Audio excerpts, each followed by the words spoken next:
Everyone's got a story. What's yours? We all live in stories, and we all live on stories. Stories of quests for truth and seeking to right wrongs. Stories of fearsome monsters and facing up to them together. Stories of our lives and stories of this world we live in. Is your story a hopeful story? We think it can be.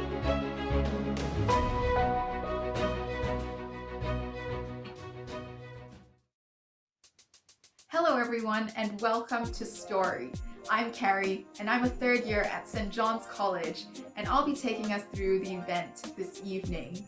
If this is your first time joining us, we're so glad that you're here. Story is a 7-part series just like Harry Potter or the Chronicles of Narnia, where we're hearing from lots of people of different backgrounds sharing their stories. But most importantly, we're looking at the common threads that run through all of our stories and how these threads might just all weave together in the story of Jesus. Tonight's event is actually the second last live event of the Story Fortnight. But don't worry if you've missed out on any of the previous ones because they're all recorded on our YouTube channel and on our website, storycambridge.uk. The theme for tonight is a story for the skeptic, and we'll be thinking about, is it naive to think you know God? Helping us to think about this question is our speaker, Rebecca McLaughlin. Rebecca is a writer and a Cambridge alumnus, and she's also spent a good deal of time interviewing academics and people from all sorts of fields of expertise, asking them how they square the Christian faith with their work. And she herself has also done lots of research for her own writing and work on questions just like the one we have tonight. So we're really excited to have Rebecca come and help us unpack this question. Later this evening, we'll also be hearing the story of a fellow Cambridge student who will be sharing his personal experience and perspectives on this question and how it had such an impact in his own life. Throughout tonight, there's also a great chance for you to ask your questions to Rebecca through our Pigeonhole app, which will be embedded in our website right next to this video. That's on storycambridge.uk. So do head there and type in any of your questions, upvote other people's questions, and we'll be asking them to Rebecca live later on in this event. But for now, why not settle in, grab yourself a giant tropical fruit, and let's hear what Rebecca has to say on the question, is it naive to think you know God?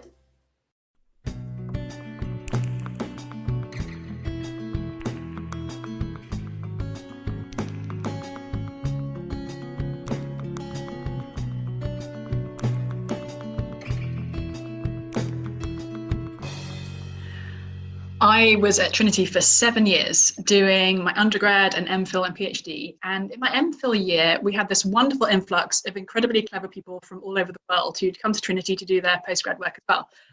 And one of the closest friends I made during that time is an American guy who is now a professor over at Harvard, which is actually quite close to where I live. It's really fun. We get to continue to see each other at this advanced stage in our lives. My friend grew up in a Jewish atheist family in New York, as in he was practicing the Jewish faith in terms of some of the rituals and practices of that incredibly rich tradition. But he'd grown up with a dad who was a scientist, and from an early age he had been taught and he believed that there is in fact no God. And so during our time together at Cambridge, we frequently had interesting conversations about faith. And when we both ended up in Cambridge, Massachusetts, we continued to have those conversations. A few years ago, I took him to an event at Harvard where the agnostic chair of the Harvard Philosophy Department was doing a dialogue with a world-famous New Testament scholar and historian called N.T. Wright. The title of the event was The Bible, Gospel, Guide, or Garbage. After the event, I said to my friend, I know that you think that what I believe is crazy. His then girlfriend, who was a much gentler soul than either of us, said, oh, I'm sure he doesn't think that. I said, yes, he does. I believe that the entirety of human history revolves around a first-century Jewish man who died on a cross and was supposedly raised from the dead 3 days later. Crazy, right? My friend agreed. The problem is, I said, I think that you believe some crazy things as well. Many of us who grew up in the West have been taught to believe that there is a perfectly coherent secular belief system that does all the work that Christianity does for us, but without us having to believe in crazy things like people rising from the dead. What I want to suggest today is that there is no such belief system. Now, in our short time, I want to touch on 4 areas: science, psychology, ethics, and sociology, and I want to make 4 countercultural claims. Number 1, science hasn't disproved God. Number 2, humans aren't happier without God. Number 3, humans aren't better without God. And number 4, Christianity isn't shrinking, it's growing.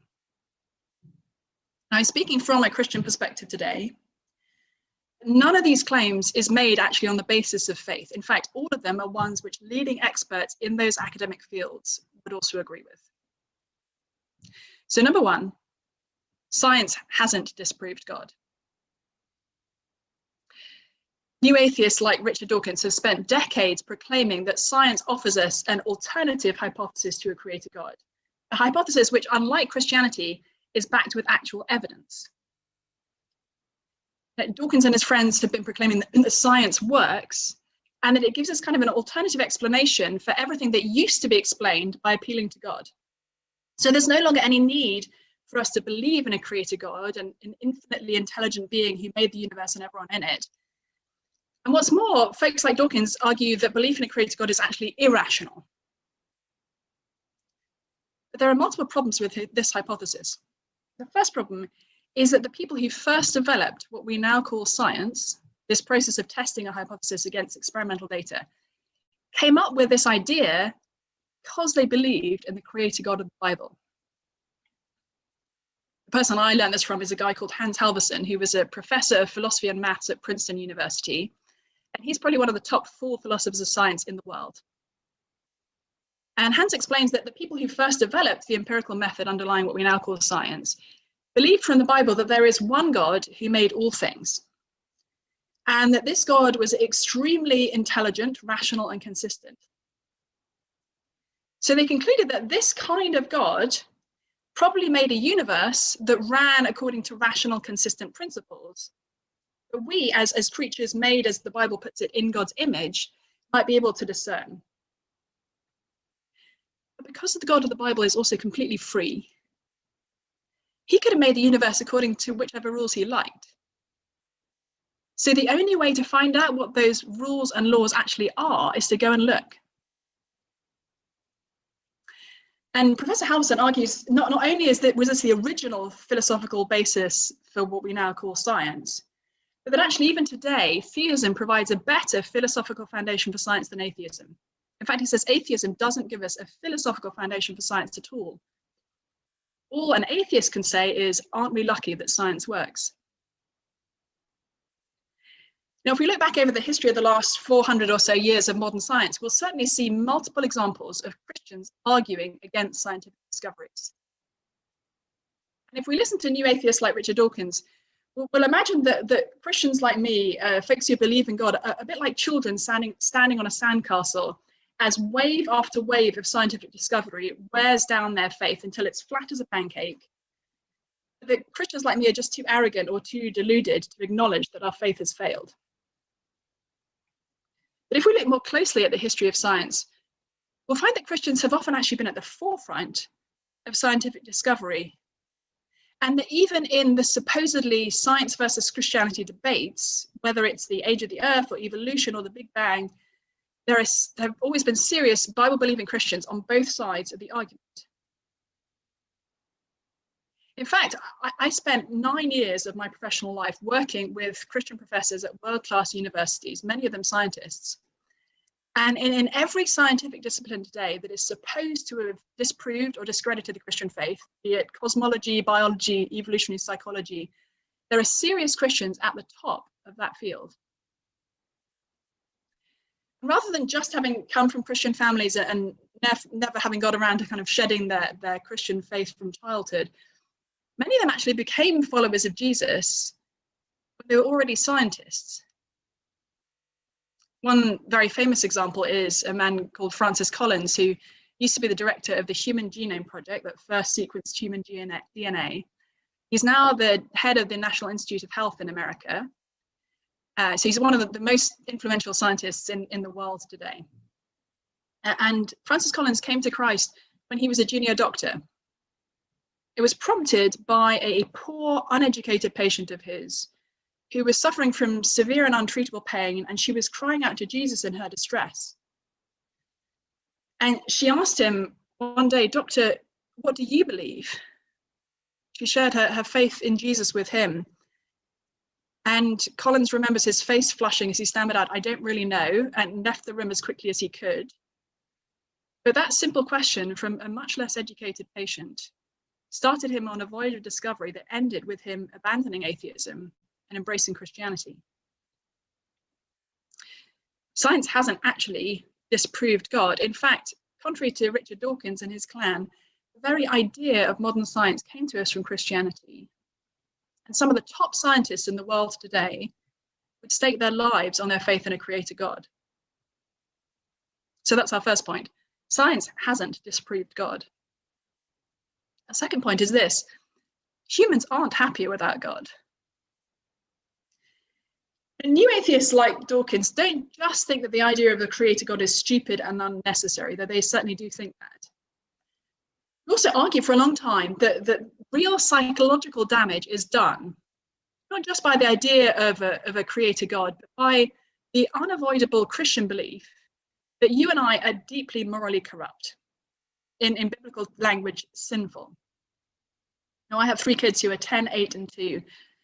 And as a Christian, I'm bringing them up to believe not only that there is a creator God who made the universe and them as well, but also that they, like me, are not essentially good, but that their entire nature is shot through with sin, like a bag of flour crawling with maggots, and that their only hope of escaping the rightful judgment of this omnipotent creator God is if they put their trust in Jesus Christ, the Son of God, who died on a cross to take the punishment their sins deserve. Well, Richard Dawkins would say that raising kids on such beliefs is tantamount to child abuse. He's used that language. You think of the psychological damage I could be doing by telling my kids that they are, by nature, really very bad. In fact, so bad that someone had to die for them. Think of what that could do to their self-esteem. The problem is, when we look at the actual data around psychological well-being, both in kids and in adults, we find some quite counterintuitive results. Turns out that kids raised in religious homes, attending religious services weekly, are significantly less likely to suffer from depression than their non-religious peers. And we see similar effects in adulthood. For example, a large-scale study done by a group at Harvard showed that women in America who attend church weekly are 5 times less likely to kill themselves than their secular peers. Study after study has shown that actively religious people, on average, are happier. Now, that's not what we hear in the headlines, but it's what psychologists and epidemiologists have found time and again. Actively religious people have significantly higher rates of mental health and happiness than their secular peers. And it's not just down to community. Harvard professor Tyler Vandervelde is a world expert on these things. And he's shown that the social support accounts for only about 1/4 to possibly 30% of the positive effect of regular religious service attendance on health and happiness. So what else is at play? Perhaps the sense of meaning that belief in a creator God can bring. Perhaps it's knowing that my life has purpose even when it's hard, and that the God who made me knows me completely and nonetheless loves me enough to send his son to die for me. Perhaps it's believing that my story is part of a much bigger story that God is telling throughout all of history, and that whatever happens to me here and now in this life, my story's ending will be unimaginably happy. And call it the God delusion if you like. But humans aren't happier without belief in God. Quite the reverse. And that brings us to our third point, which is that contrary to many people's expectations, humans don't behave better without God. In 1971, the Beatles star John Lennon had a dream. Closing his eyes to the atheist regimes of his day, he dreamed of a brotherhood of man with no heaven, no hell, no countries, no possessions, nothing to kill or die for, and no religion. That famous song, Imagine, became an anthem to usher in a brave new world in which religion would finally be a thing of the past.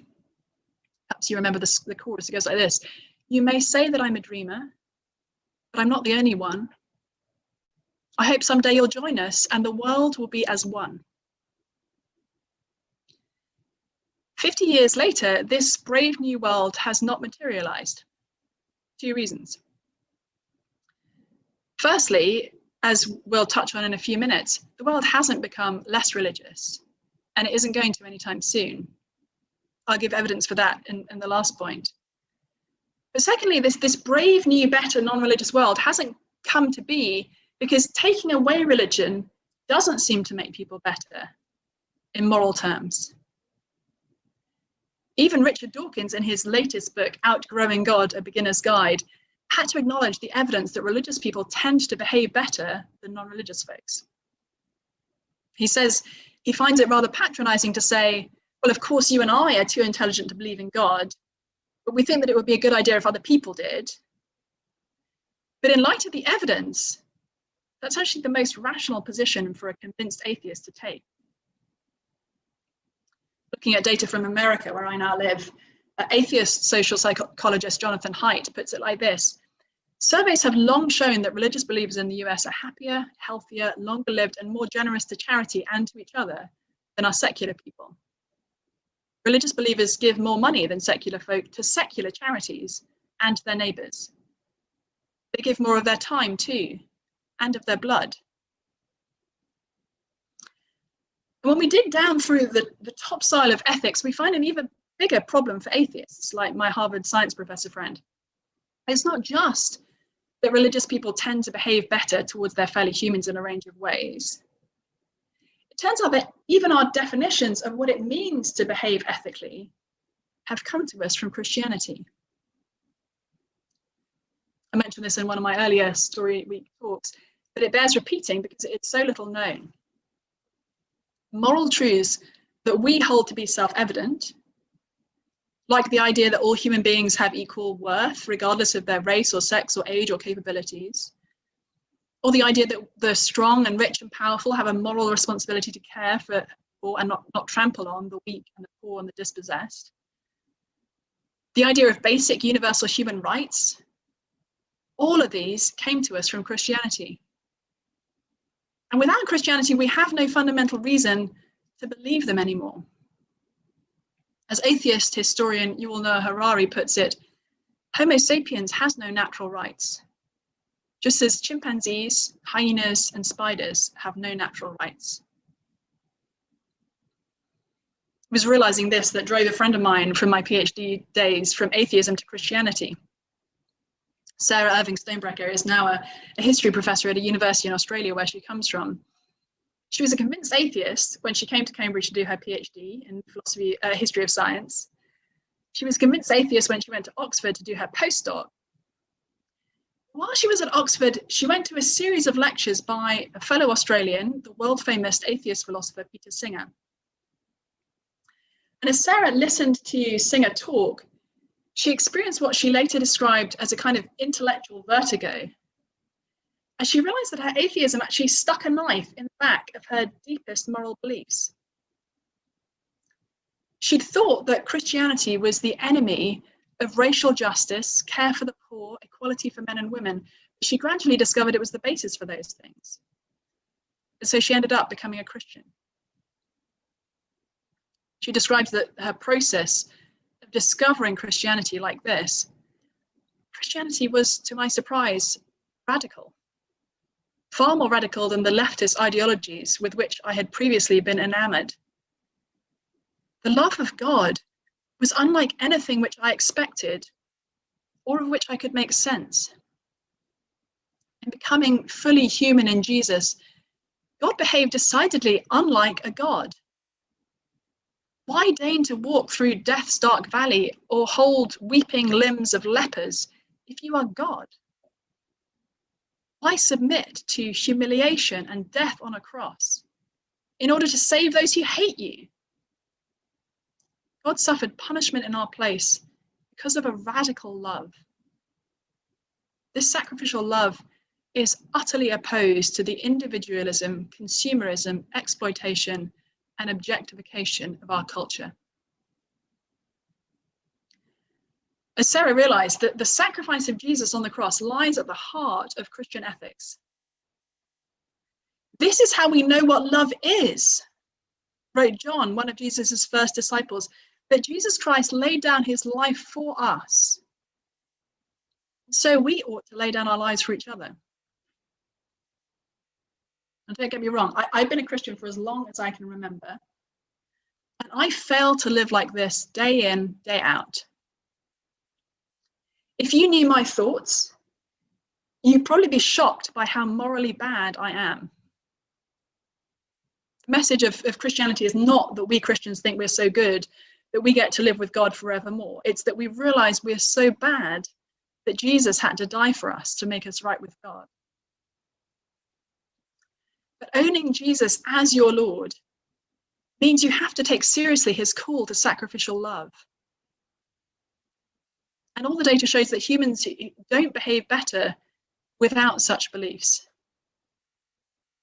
In his 2018 book, Character Gap, How Good Are We?, philosophy professor Christian Miller observes that literally hundreds of studies link religious participation with better moral outcomes. So that's our third point. Humans aren't better without God. And that brings us to our fourth and last point. Christianity isn't shrinking, it's growing. For years, and if you go back several decades, about sort of 40 years ago, pretty much every sociologist of religion agreed that as the world became more modern, more educated, more scientific, religious belief would naturally decline. That prophecy failed. What's more, as sociologists now look out over the next 40 years, they anticipate an increasingly religious world. Today, Christianity is by far the largest and most racially and culturally diverse belief system in the world, with about 31% of humans identifying as Christians. And that proportion is set to increase slightly to 32% by 2060. Islam is the second largest global belief system, with about 24% of the world currently identifying as Muslim, and that's set to grow substantially to more like 31% by 2060, making it a very close competitor with Christianity. Buddhism and Hinduism, the other two largest world religions, are each set to decline slightly. And the proportion of people without religious affiliation, it's including atheists, agnostics, and folks who just don't identify with any particular religious group, is set to decline in that time period from 16% to 13%. The tide isn't going out on religion globally, it's coming in. And one of the most surprising parts of this story is what's happening in China. China is currently the global center of atheism, but the church in China is growing so fast that experts believe China will have more Christians than America by 2025, and that it could be a majority Christian country by 2060. At that point, as much as 40% of the world's Christians could be living in sub-Saharan Africa. So far from being a declining religion of white Westerners like me, Christianity is actually a growing religion across all the world. And that has massive implications for the Western Academy. You see, for decades now, the idea that modernization would bring secularization globally has functioned in the university not just as a diagnosis, but as a prescription. It's not just what will happen, what should happen. So what are Western academics going to do when they realize that it isn't happening? And that far from atheism being the system of diversity and progress, it's actually the belief system of white Western men and communist regimes.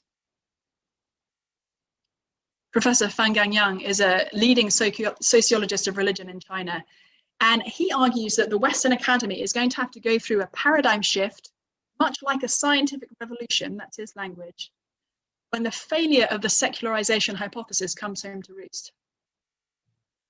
We can no longer act like belief in God in general, and Christianity in particular, is going to be driven out by more education, more understanding of science, greater racial and cultural diversity, more concern for people's mental health, or better ethics.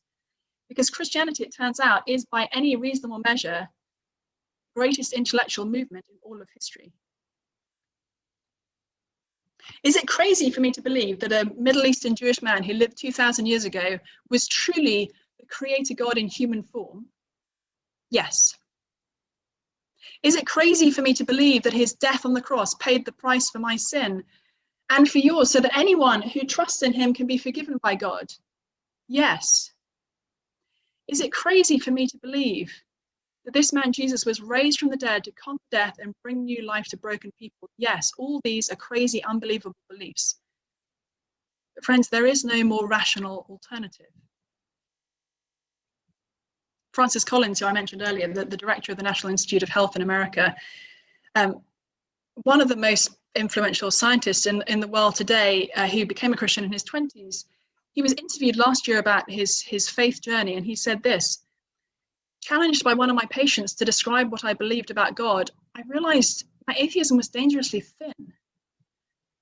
I began a journey to try to understand why intellectually sophisticated people could actually believe in God. To my dismay, I found that atheism turned out to be the least rational of all choices. Our question tonight is it naive to think that you know God? According to one of the world's top scientists, no. It's naive to think that you can dismiss belief in God as intellectually unfounded or morally untenable. At the beginning of this talk, I claimed that science hasn't disproved God. Rather, belief in a creator God is the best foundation for science. I've claimed that humans aren't happier without God, but that regular religious participation correlates with more happiness and better mental health. I've claimed that humans aren't better without God, but the religious people have more pro-social ways, and that Christianity is the basis for our fundamental moral beliefs. And finally, I've claimed that Christianity isn't shrinking, it's growing. I'm sure I've raised a host of questions and objections that I'd be glad to answer in the Q&A, or to say I don't know when I don't. Don't dismiss the possibility that there is a creator God who loves you enough that he came to die so that you could be his own. Some of the cleverest people in the world believe this to be true. In fact, they'd stake their life on it.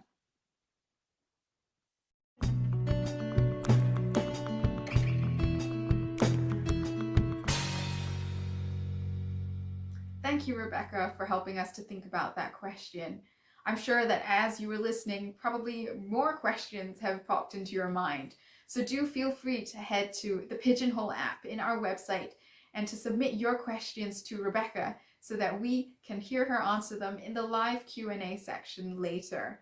So that's storycambridge.uk, and you should find the Pigeonhole app embedded right next to this live streaming video. But first, we're going to hear from a fellow Cambridge student, Luke, as he was chatting with Wei Yi earlier about his own story and how he didn't find the Christian faith convincing at first, but in the end, how something changed his mind. Hey Luke, it's great to have you with us. Yeah, please could you introduce yourself and give your Cambridge stats? Yeah, sure. I'm Luke. I'm a third year student studying history and politics at Downing. Very nice.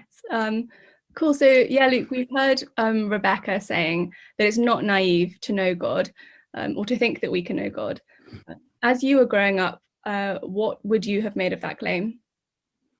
Yeah, I think in all honesty, I probably would have agreed. I would have associated Christianity with naivety, with like my youth and being a kid. I had a Christian upbringing and, you know, went to Sunday school.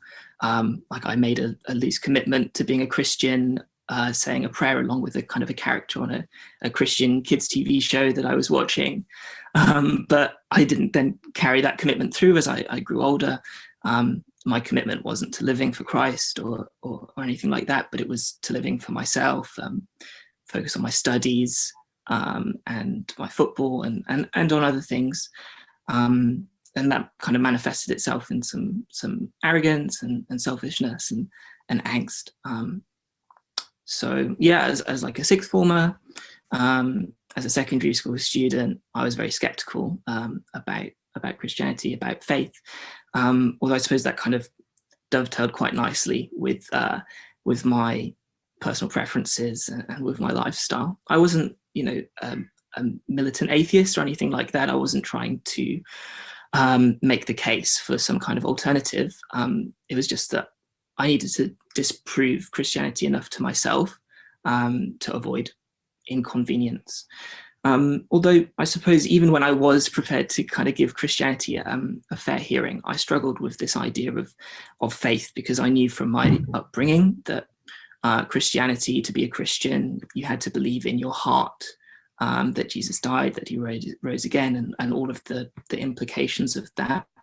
And I wasn't convinced by it, and I didn't know how to kind of get to the point of being convinced, because conviction can't really be contrived. Yeah, thank you. So you didn't really, you didn't think it was true, and you didn't really want it to be true. But now you are a Christian and you believe it's true. What made you change your mind? And you're talking about kind of feeling it in your heart, this kind of change. How did that change? Yeah, sure. I guess it's quite a long story, and there's multiple strands, but I'll try and explain it and how it all fits together. But I guess the first thing was realizing that kind of I wasn't really in control, but that someone else was. I guess we call it God's providence as Christians. And I came to appreciate this because basically I messed up my university application first time round. Like I ended up dropping out of UCAS on results day. It was all very last minute. There weren't any plans for like what I'd do in a year out and what would be next. And yet somehow over that year, things kind of worked out really well.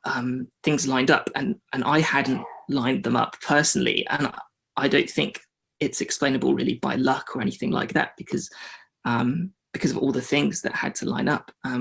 So that then reminded me of things that I'd heard growing up about how God has a plan and a purpose for our lives. And then at the same time as that, I was also really sort of yearning for a life of meaning. I remember kind of getting exam results and temporarily feeling really good, and then feeling quite flat or getting worried about the next thing. So there was this sense that I had that there had to be more to life than just stuff, and that things like truth and beauty and right and wrong mattered deeply, but sort of for them to matter, there had to be ultimate design or ultimate authority. It couldn't all just be random and relative. So at exactly the same time as I was looking for sort of authorship of some sort, I was experiencing it through these kind of things that were lining up, even though it was inexplicable to me. And when I made the connection between the two and kind of saw God's hand at work in that, and that penny dropped, it was pretty hard for me to ignore.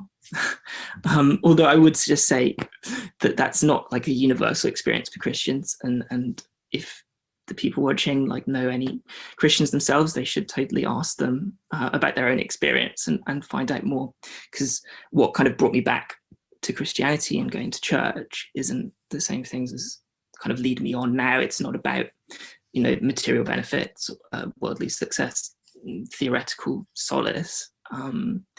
It's not really about those things, although like the basic elements of the story are what Christianity is about, which is that kind of like I messed up when I was, you know, relying on my own striving, that God intervened to help me out, and then I responded to that because I couldn't really ignore it. Great. Yeah, thank you. So just like Rebecca was talking about this evening, you came to realize that the story of a good God and a corrupted humanity is one that makes real sense of the world we live in and we experience. And in your own life, you found that not only to be true, but also to be a good story. So could you share briefly how your life has been changed since you've become a Christian? Yeah, absolutely. So, once I came to accept the things that I'd found difficult to accept through this process of sort of realizing that God was in control and not me, and being humbled and out of that being more responsive and receptive to what I was hearing in church and reading in my Bible. So being able to then accept what I'd find hard to be convinced of in the past, things like that Jesus died for me, that my sins were forgiven by that sacrifice, and that my life's purpose was now to live from him. Accepting those things, it brings a great deal of peace and hope and joy, which I've really felt and experienced. Living for Jesus, I do it imperfectly, of course, but if you are living for Jesus, there's liberation that comes with that from sort of stress or anticlimaxes with work, because you realize that he's in control, and work is like not the be all and end all of life. And you also come to appreciate, or I have come to appreciate, that what gives life meaning is not your circumstances or your immediate situation, and it's not connected so much to what I can do for myself. That meaning is found in Jesus, and he is eternal and utterly kind of consistent, and the meaning is found in what he's already done for me on the cross, which is certain. So I don't have to doubt it, and that faith then it's not like a blind belief or irrational, but it's actually a relationship of trust built on the fulfillment of the promise, and that was kind of God's promise to save his people, which was fulfilled through Jesus. So all of those things coming together, and after the experience I've just retold, coming together, I can say that I'm convinced, and that wasn't contrived, not at all. Great. Thank you so much for sharing your story, Luke. I'm sure that was really helpful for people. No worries. I hope so. Bye-bye.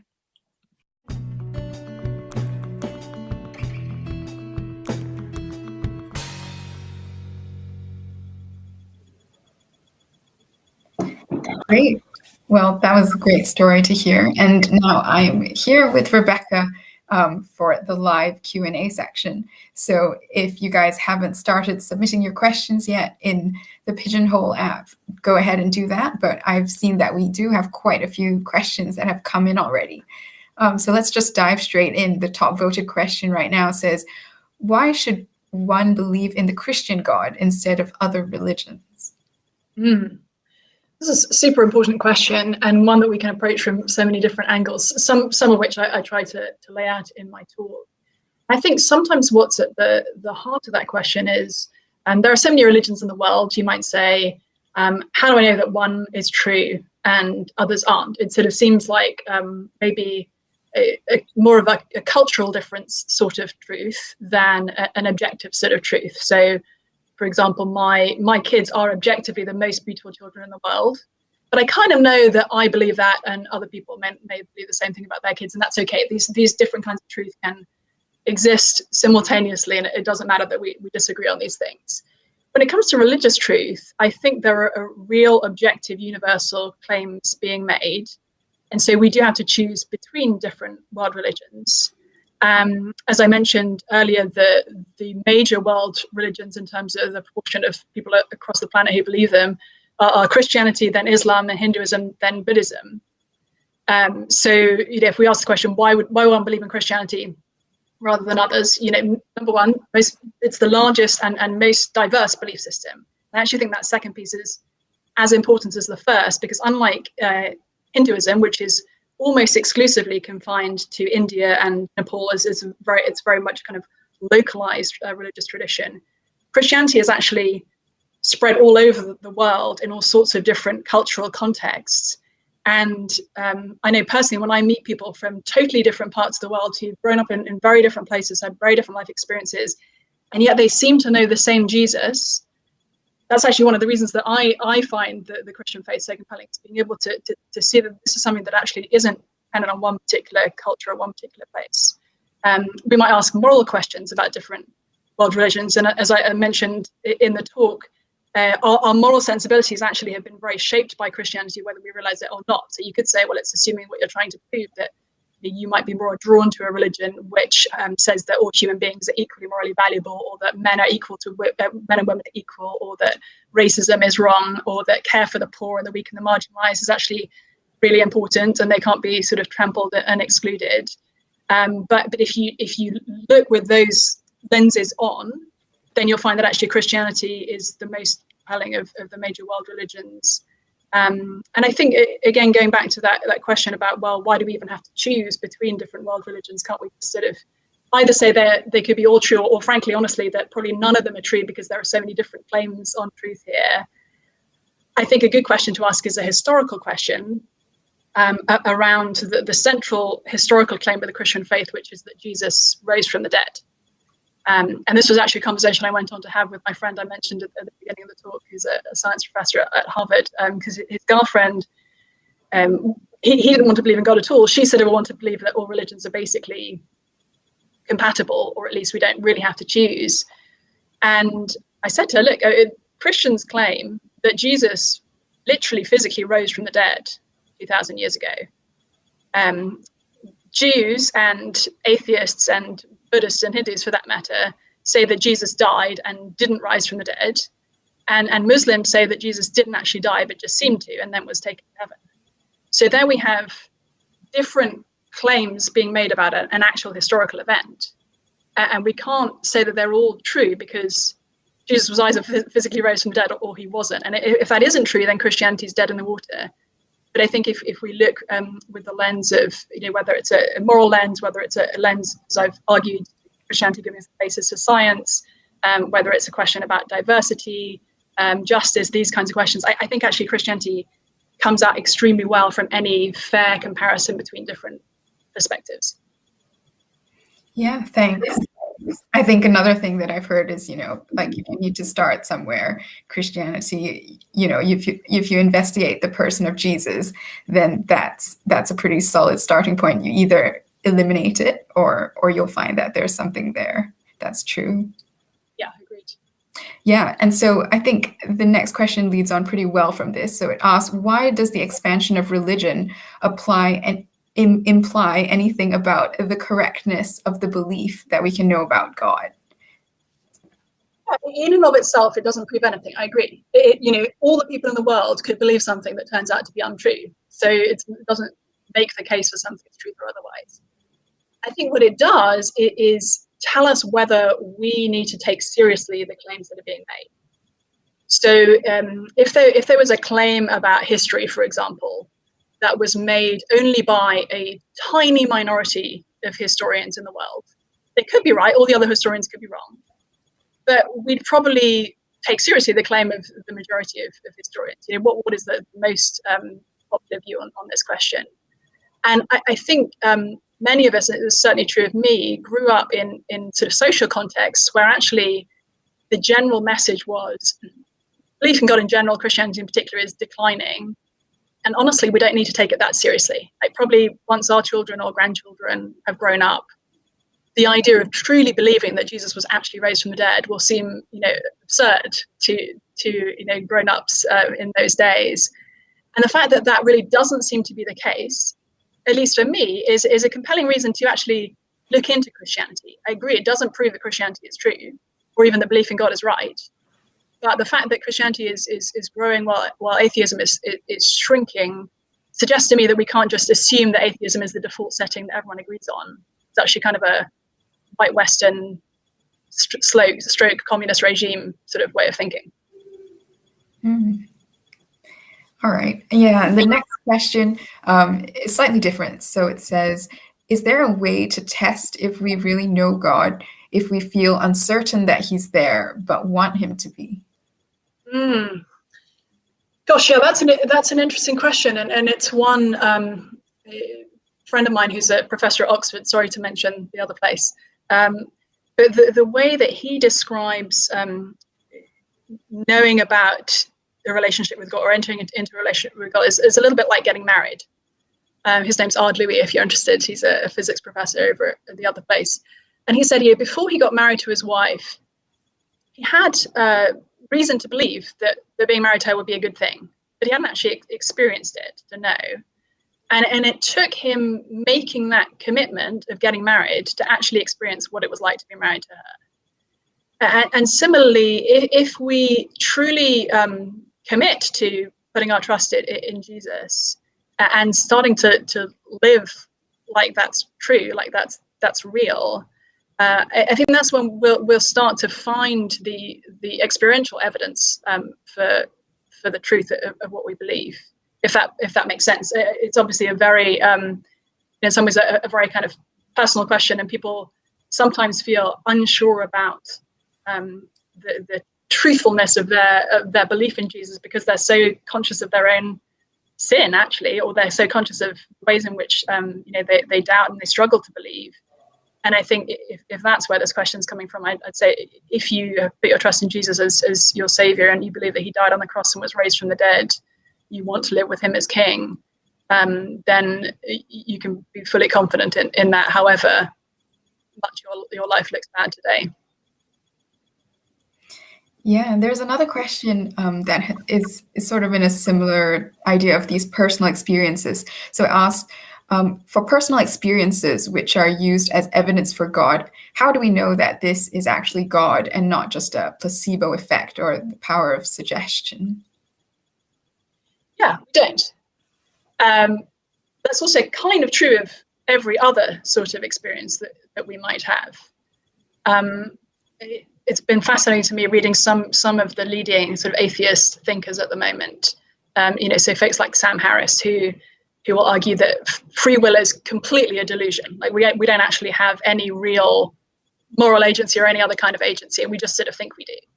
And maybe that's true. Maybe I actually don't know anything about my relationship with my husband, and it's just all sort of a placebo effect of suggestion. Or maybe the things that you guys are learning at Cambridge right now, maybe none of it's actually true, and there's some massive strange computer simulation going on that we're all plugged into and unaware of. All of these things could be the case. I think we sort of have to operate as if there's some connection between what we experience and reality on some level. So I think, recognizing that religious truth isn't the only kind of truth that we actually have to, for want of a better word, take on faith, but that actually we operate in that mode in most of the ways that we operate through life. Yeah. And continuing on this thread, I think this question seems to be quite personal for the person asking. So they say, how do I know how God speaks as opposed to us speaking to ourselves? And this has a new imperative as I recover from an eating disorder and anxiety. So how do I regain confidence, and how can I be certain of God's call? Yeah, no, thanks so much to the person for sharing that. And I've never struggled with an eating disorder myself, but I've been very close to a couple of people who have. So this is something that I've seen not quite from the inside, but certainly from the side by side. And to the question of how can we know what is the voice of God speaking to us and what's just our thoughts in our heads, I think that the place that I go reliably for that is this place, which is actually my husband's Bible, the one I've got to hand here. But God's revelation to us through his word is the place where we can know that we are hearing from him. That it's absolutely the case that as I pray and as I reflect on his word, and as I seek the Lord day by day, I do believe that he speaks to me, but I've never personally heard the sort of audible voice of God speaking to me. It's always been as I've reflected on his word, and as I've heard that word taught by others as well. And I think in the context of recovering from an eating disorder, again, not from personal experience, but from being very close up to that, I think that the absolute reassurance that anyone who trusts in Jesus can find in the Bible, that they are totally loved, regardless of their performance in any domain of their life, and that they were loved so much that Jesus went to death and back for them. I think if the voice that you're hearing in your head is saying, you're not good enough, you need to shape up, why haven't you got your act together? That's not the voice of Jesus to you. The voice of Jesus to you is saying, come to me, anyone who is weary and heavy burdened, and I will give you rest. It's the voice of a lover calling to us, not the voice of a sort of stern teacher telling us off. Yeah, thanks for that. So yeah, this other question says, regardless of whether many of our fundamental principles and values come from Christianity, if Christianity is no longer necessary to sustain them, then why do we still need Christianity as a force in society? A good question. I don't think it's true that Christianity is no longer necessary to sustain them. And actually, that's not as interesting reading the historian you all know, Harari, who I think I mentioned in the talk earlier. He says, if we don't believe in the Christian myth about creation, for example, and this idea that human beings are all equally made in the image of God, why would we believe in human equality?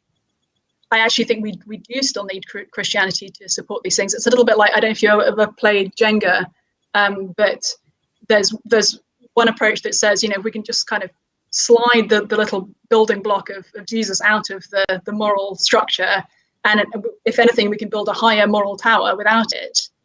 But actually, it's more like pulling the pin on a grenade, really, if we're honest with ourselves, and we lose the original basis for believing that humans are equally morally valuable, that men are equal to women, that we're not that we're not animals, but that we're not just animals, that the weak and the poor and the marginalized, as I mentioned before, are at the center of ethical concern, which is something that the Greeks and Romans would have laughed at. The world into which Christianity was born didn't think that at all.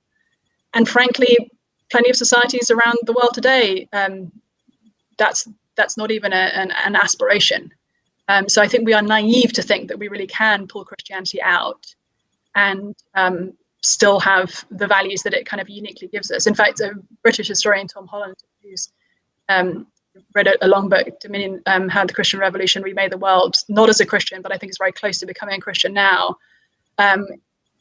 He's sort of been drawn back to Christianity precisely because it is the basis for the things that he holds most dear, and that without the fundamental truth of that, there's no reason to say that universal human equality is right and the triumph of the strong over the weak is wrong. Yeah, thanks.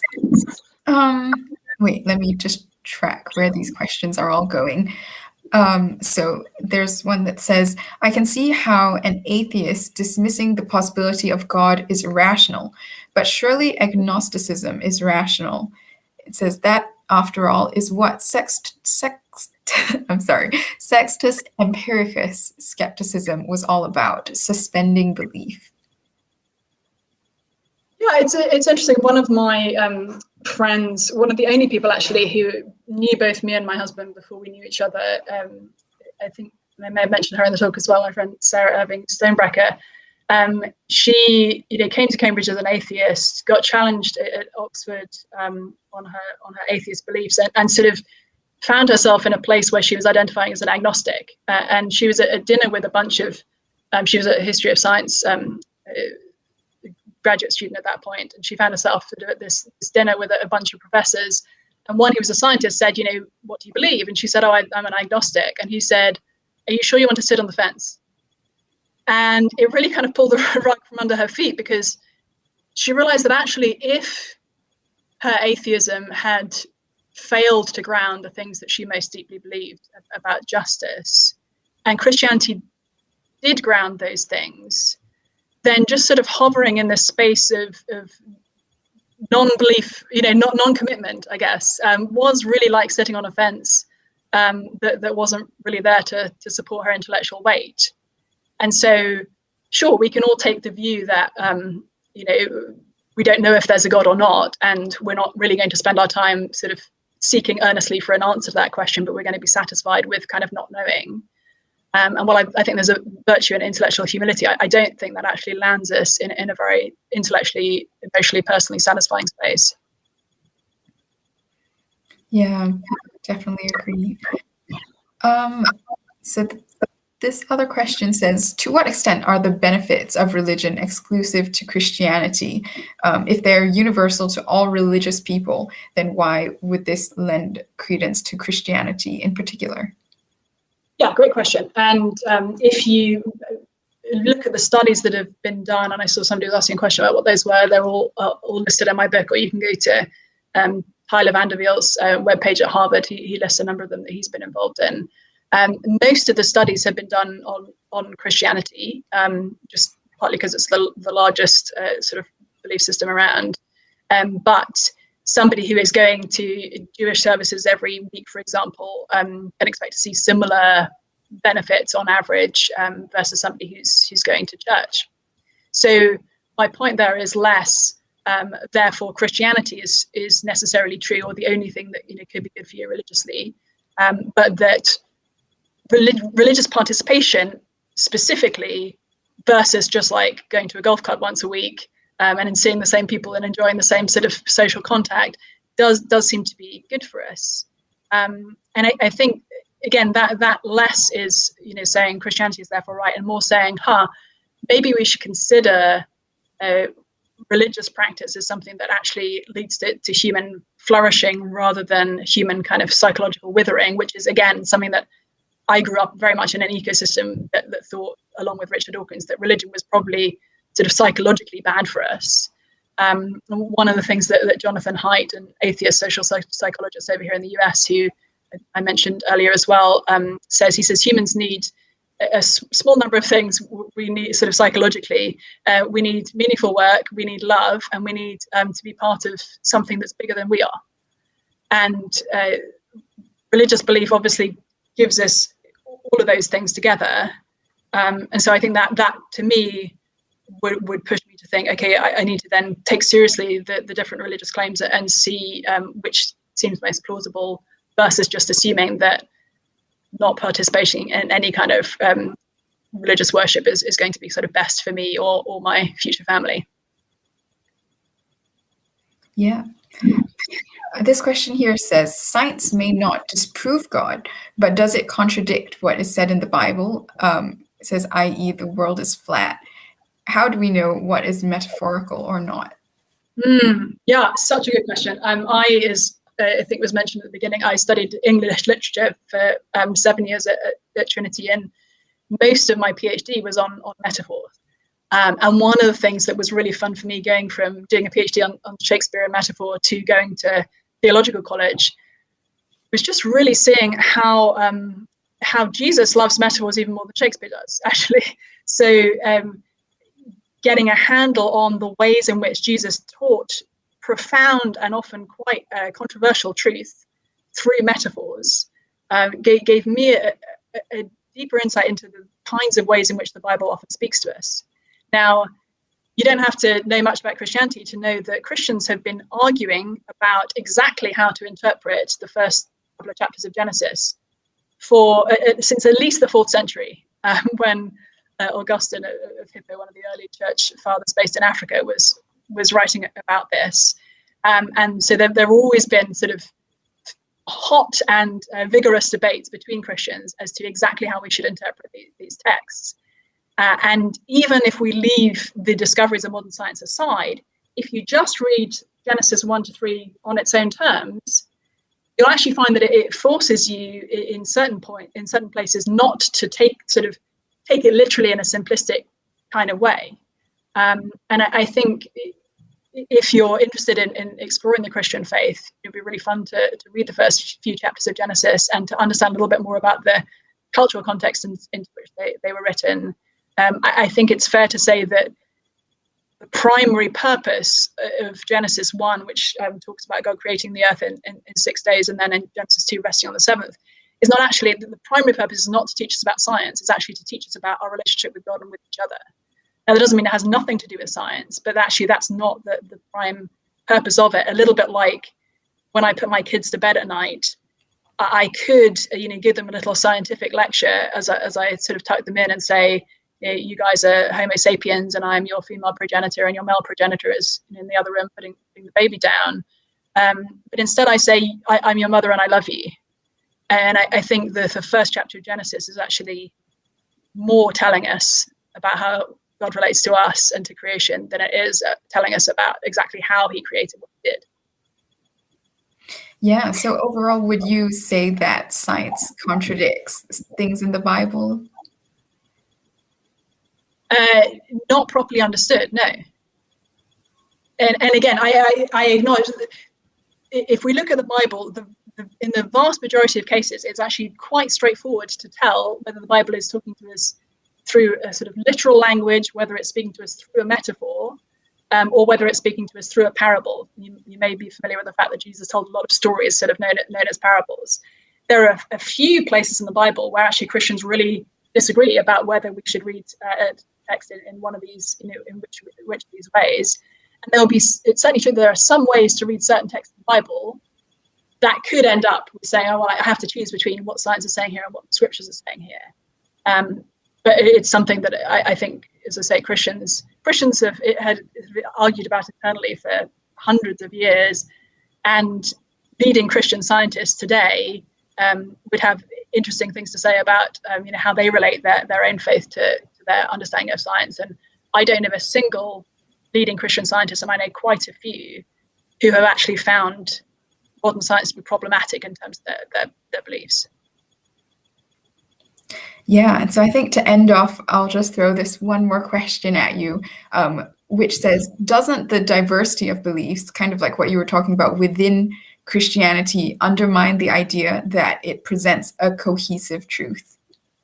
Yeah, there's this wonderful thing. It's funny, I lead a small Bible study group here in Cambridge, Massachusetts, and we have people from all sorts of different countries, which is really fun, and men and women, different professional backgrounds, etc. So we're a nice sort of diverse little group.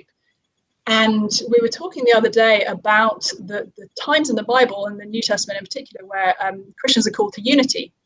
And there's a point in one of Paul's letters, one of the guys who wrote a bunch of the New Testament letters, where he talks about there being one faith. Somebody said, well, how can we know what that one faith is? Because of course there are lots of different kind of Christian denominations, and there are people will say different things here and there and interpret the Bible in different ways. There's an extent to which that's true, but actually quite early in the church's history, Christian leaders got together and very helpfully wrote for us a thing called the Creed, which is where they explain, like, these are the core tenets of Christian belief. Starting with believing in one God, the Father Almighty, maker of heaven and earth. Next, believing in Jesus Christ, his only Son, our Lord. I won't quote the entirety of the Creed. You can look it up. There are things about which Christians legitimately can sort of squabble, but there are fundamental sort of central things about which the Bible is absolutely clear, and which every Christian denomination, be they Catholic or Anglican or Baptist or whatever, actually all hold to. And you can look up the Nicene Creed if you want to see what those things are.